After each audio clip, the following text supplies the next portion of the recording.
Mbali na hivyo Abdul Mkenge pamoja na Juma Shabani, bwana, nimeona taarifa moja ikiwa inasambaa kwenye mitandao ya kijamii. Kuna mama, sijui mwanamama, mwanadada.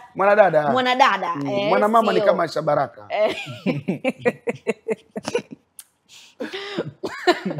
Ambaye ni mbunge. Ambaye ni mbunge. Sasa inachekesha nini Beta? Okay. Mwanadada CEO wa Simba na Zubeda.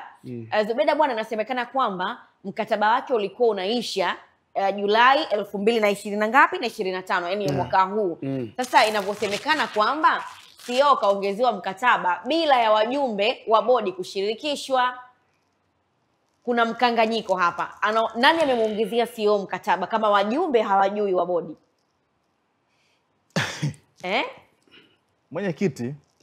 Mwenyekiti ndo kamuongezea mkataba. Yes. Na unajua kuna kitu kimoja pia. Na hata mwenyekiti wenyewe huenda yeye akawa hajui pia. Inawezekana akajui. Sasa kama mwenyekiti hajui, nani ambaye kamuongezea mkataba? Sasa Juma, mimi najiuliza swali. Mwenyekiti wa nini, wa bodi au mwenyekiti wa nini unayemzungumzia? Bodi ndo haijui. Mwenyekiti wa bodi, kwa hiyo inawezekana mwenyekiti wa bodi ndo kampa mkataba.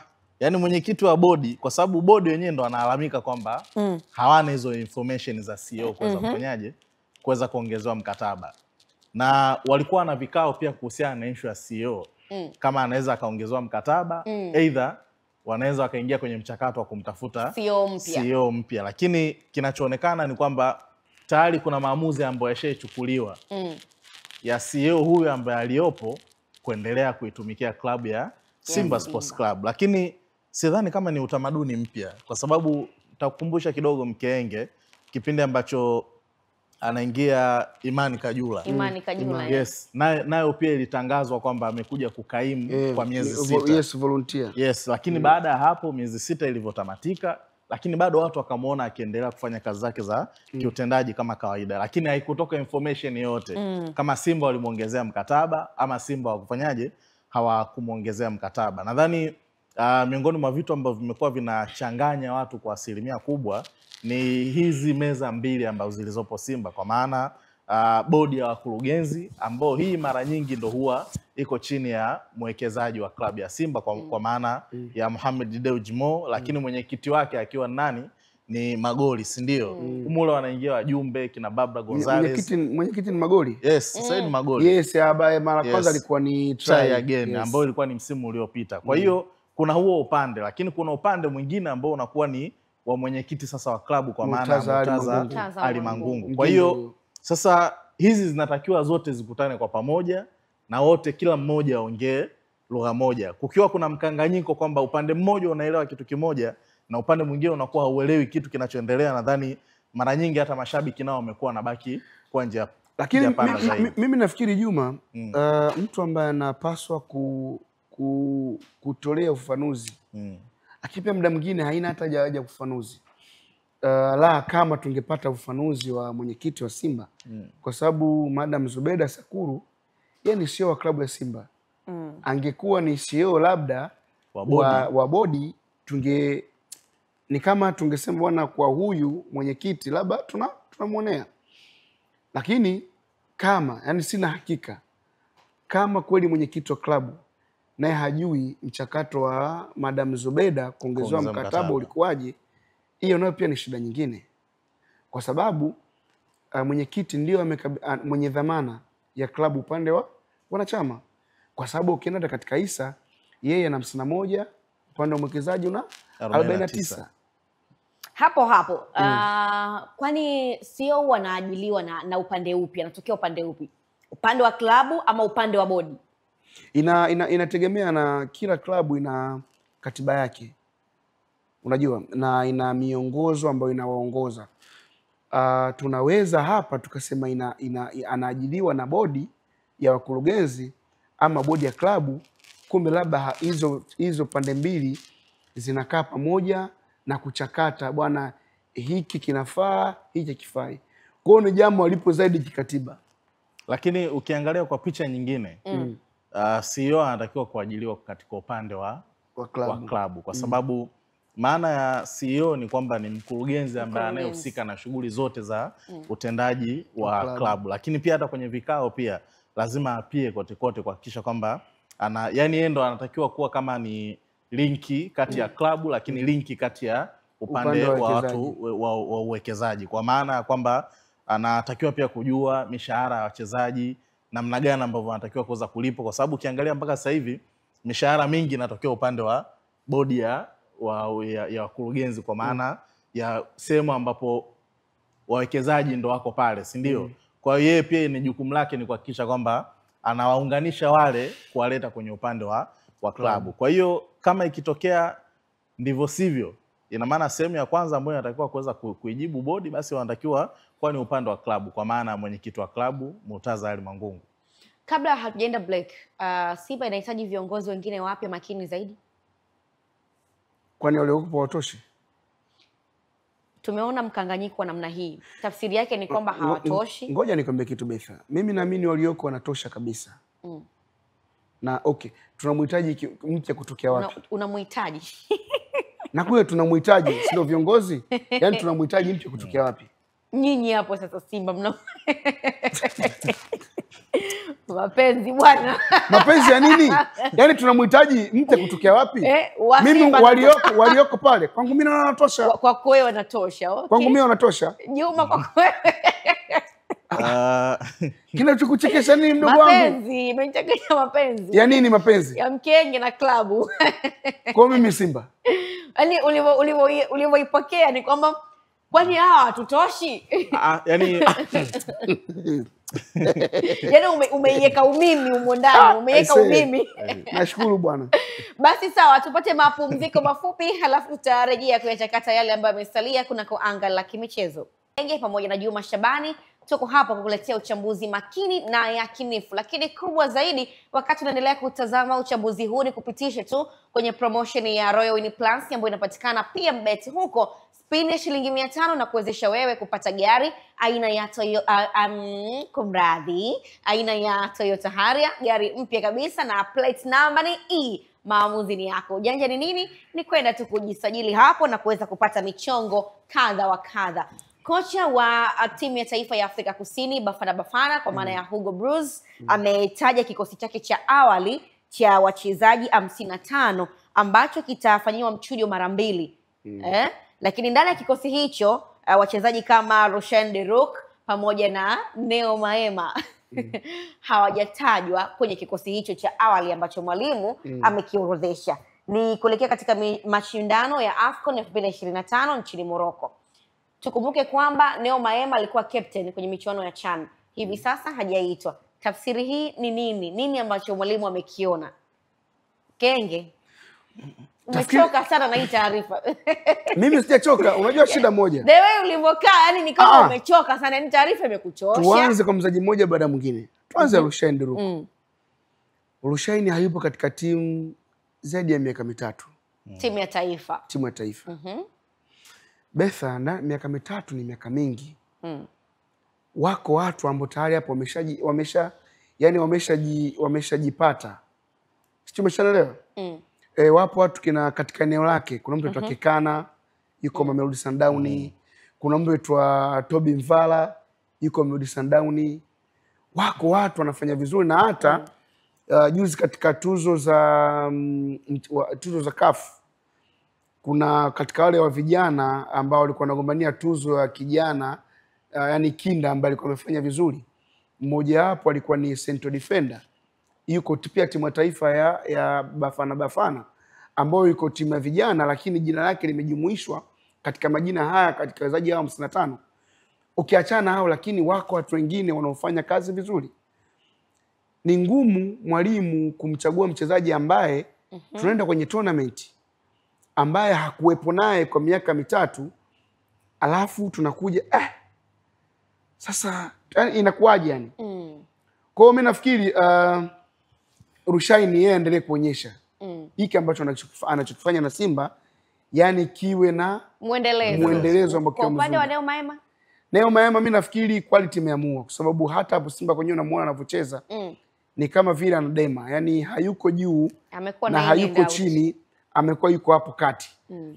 Na alikuwa ni captain wa timu ya taifa katika mashindano ya CHAN ambayo yalifanyika kwa pamoja Kenya, Uganda na Tanzania. katika eneo lake wana watu wengi ambao wanaweza mpira. Kuna mtu aitwa Mofokeng. Betha usisikie. Yaani sikia tu kumtaani watu wanasema, lakini Mofokeng kwa sababu ni miongoni mwa vijana ambao tayari hadi Barcelona walikuwa na taja kwenda kumsajili. Wako watu wengi wanafanya hizo shughuli. Tukimtazama Neo Maema, mimi naamini kama ingetokea kama mmoja wapo anaitwa kati ya Neo Maema au Rushaini, nafasi ingeweza kudondokea zaidi Rushaini. Mpaka sasa Juma Shabani, kwenye upande wa Simba, nani amekuwa na kiwango bora zaidi ama nani amekuwa ni muhimu zaidi kati ya Neo Maema pamoja na Rushaini De Reuck? Mimi nadhani Rushaini amekuwa bora kwa sababu ukiangalia mechi 2 tu za ligi alifanikiwa kuweza kuscore kwenye kila mechi moja na maana ana goli 2 mpaka sasa hivi. Ukiangalia hata top scorer wa Simba ina maana utamleti yeye kama ni sehemu ya hao wachezaji ambao wamefanya vizuri mpaka sasa hivi. Lakini kilichokuwa kinatajwa kipindi cha pre-season, miongoni mwa wachezaji bora alikuwa ni Neo Maema, alikuwa anafanya vizuri kwenye upande wa pre-season. Lakini pia Lassana Kante naye pia alikuwa anatajwa. Yaani ndio wachezaji ambao walikuwa wanazungumzwa kwamba hawa wakishakuja kwenye ligi kama unaenda kuuza albamu au ndo nyimbo zinauza albamu, nyimbo ambazo zinazoibeba nini albamu. Lakini baada ya hapo nadhani kumeanza kuwa na mabadiliko mengi. Ni kama vile ambavyo ukianza kuziangalia timu za Azam, Singida, Yanga pamoja na Simba, angalau wachezaji ambao walikuwa wanatumika mwanzoni mwa msimu. Je, mpaka sasa hivi vikosi ni vile vile ama kuna mabadiliko yote? Nadhani ndio kilichotokea kwa upande wa kikosi cha Simba. Mkenge amezungumza vizuri sana kuhusiana na performance ya Neo Maema. Kila siku inapoitwa leo inaendelea kuweza kufanyaje? Kuweza kudrop, lakini bado amekuwa anashangaa kwa nini kama dakika 90. Yes, kwa ukiangalia ni kwamba ni aina ya wachezaji ambao wapo pale, lakini kwa bahati mbaya ama nzuri ni kwa upande wa Rushaini ambaye amekuwa anaonyesha uhitaji mkubwa ndani ya kikosi cha Simba. Nilikuwa napiga story na mtu mmoja akawa ananiambia kuna uwezekano kwa sasa hivi ndani ya kikosi cha Simba ukitaja beki bora ambaye mara nyingi amekuwa anailinda defense ya Simba, basi itakuwa ni dhambi kutokulitaja jina la nani la Neo Maema. Yaani kwa sasa Rushaini na kukusawazishia Juma, Rushaini De Reuck sio beki bora ndani ya Simba. So far kwenye ligi yetu hakuna beki kama Rushaini. Lakini hata ukiangalia mabeki ambao waliopo ndani ya kikosi cha Simba, si ndio? Ukiachana na Rushaini, hao wengine ndio inabidi sasa wajichague kati ya hao watatu nani mmoja anaweza akacheza naye. Tumemwona Chamu, of course hana kasi lakini ana ana timing nzuri. Tumemwona Nangu kwenye mechi ya juzi, nadhani miongoni mwa watu ambao mimi niliposti nikasema kwenye hii mechi licha ya Simba kuweza kupoteza huu mchezo, lakini man of the match kwangu mimi atakuwa ni nani? Ni Rushaini, kwa sababu hata mimi nakumbuka Mkenge nilikwambia ilikuwa ni makosa mengi sana ya nani ya Nangu, kwa sababu Nangu kuna muda mwingi alikuwa anajisahau. Sasa akihama anaacha shimo kwenye eneo la ulinzi. Kwa hiyo alikuwa ana clear sana makosa mengi. Lakini unaona bado Simba inahitaji mtu kwenye eneo hilo. Kwa maana kwamba mimi naamini Simba bado inamhitaji Hamza. Kwa sababu kama Hamza akipona ndani ya huu msimu na akawa yuko fit, namba yake haitakuwa na ushindani pale ndani ya kosi ya Simba. Sasa unajua kuongezea Juma, Hamza ni kama anapocheza ni kama anavyoza Rushaini.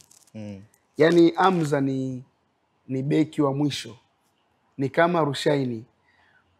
Mimi nafikiria partnership nzuri ya Simba, yaani kama Hamza atarudi ni either siku Hamza, yaani mmoja wapo acheze na Chamu, kwa sababu Chamu ndo anafanya hizo shughuli chafu.